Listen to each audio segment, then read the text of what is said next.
Hello, everybody.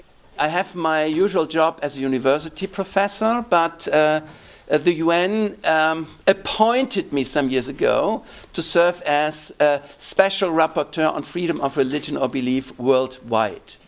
So I'm traveling, and trying to see and to learn how people in different countries manage religious diversity. So the mandate I was given by the United Nations is freedom of religion or belief. Maybe we will not fully understand who we are, but one thing we can certainly understand: we live together and we have to learn to appreciate that diversity. So it's very important.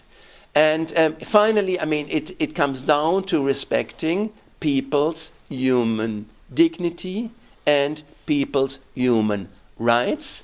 And freedom of religion or belief is just one of those human rights, alongside freedom of expression, freedom of assembly, gender equality, also respect for sexual minorities. I mean, sometimes they don't fit together easily, but I mean, that's actually the task, to respect the whole panorama of human rights in order to build a society in which people can live together peacefully. A few years back, I was in a country that maybe you don't even know, Moldova. It's a small country near Ukraine, so in southern Eastern Europe.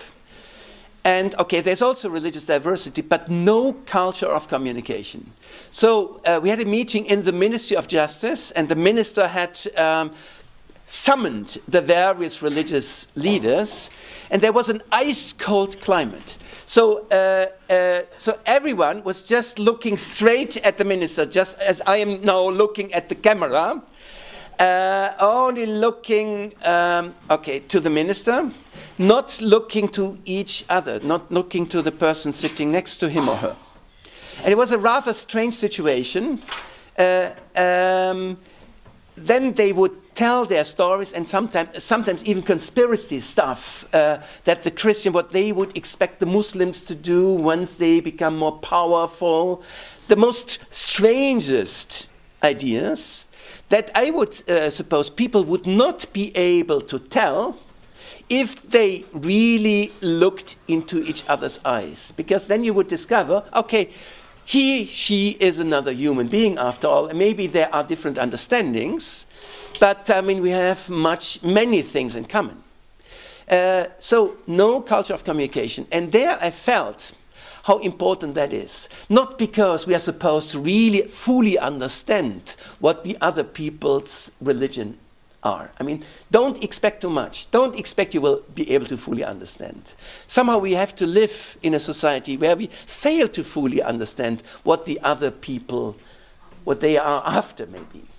But nonetheless, to discover they are human beings after all. And we have something in common. It's so important because when people don't meet, I mean, that really creates the fertile ground for all this hatred to grow, for the seeds of hatred to really grow.